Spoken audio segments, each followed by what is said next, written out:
निर्मात्याच्या फसवणूक प्रकरणी मनोज रांगेंचा अटक वॉरंट कोर्टाकडून रद्द, तर नेमलेल्या तारखेला कोर्टात हजर न राहिल्यास कारवाईचाही इशारा.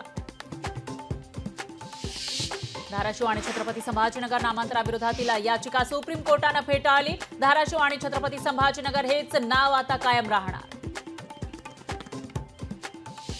वेषांतर करून कधीच कुठे गेलो नाही तसं सिद्ध झालं तर राजकारण सोडेन, अजितदादांचा विरोधकांवर हल्लाबोल. छत्रपती संभाजीनगरमध्ये पोलीस भरतीची मैदानी चाचणी दुसऱ्यांदा रद्द. कायदा सुव्यवस्थेचं कारण देत भरती रद्द केल्यानं उमेदवारांना मनस्ताप. मुंबईतील वर्चस्व कायम ठेवण्यासाठी भाजपचा खटाटोप सुरूच. मुंबई भाजपचे महत्त्वाचे नेते आजपासून प्रभागनिहाय कार्यकर्त्यांशी साधणार संवाद. विधानसभेसाठी भाजप हिंदुत्ववादी मुद्द्यावर तीव्र भूमिका घेणार. लव्ह जिहाद, लँड जिहाद, बोट जिहादच्या मुद्द्यावर भाजप अधिक आक्रमक होणार.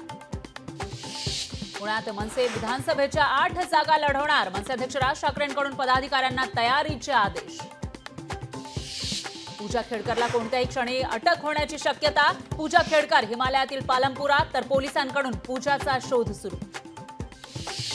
विरोधी पक्षनेते राहुल गांधींवर ईडीची कारवाई होण्याची शक्यता. ईडी कारवाईची शक्यता असल्याचा खुद्द राहुल गांधी यांचा सोशल मीडियावरून दावा.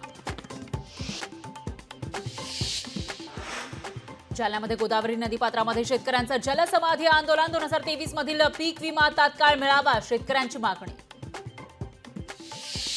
बीडमध्ये परळी गंगाखेड रस्त्याची दुरावस्था. पुलाचं काम रखडल्यानं वाहनधारकांची कसरत. लालबाग परळमध्ये फेरीवाल्यांचं उपोषण. महिनाभरापासून फेरीवाल्यांना बसू दिलं जात नाही. मराठी फेरीवाले आक्रमक.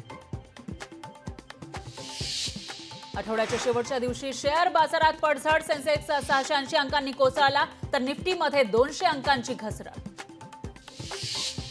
चिपळूण बाजारपेठ आज कडकडीत बंद. यशस्वी शिंदेच्या मारेकऱ्याला लवकरात लवकर फाशी द्या या मागणीसाठी बाजारपेठ बंद.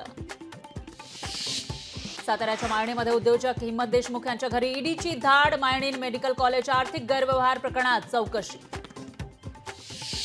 अकोल्यातील काटेपूर्णा धरण 80% भरलं. धरणाचे 4 वक्र दरवाजे 30 सेंटीमीटर उघडले. धरणातून नदीपात्रात पाण्याचा विसर्ग सुरू. धाराशिवमध्ये लहान मुलांच्या जीवाशी खेळ. शालेय पोषण आहारात सापडलं मेलेलं बेडूक. मुसळधार. लोकशाही मराठी ऐका, पहा, जागरूक रहा.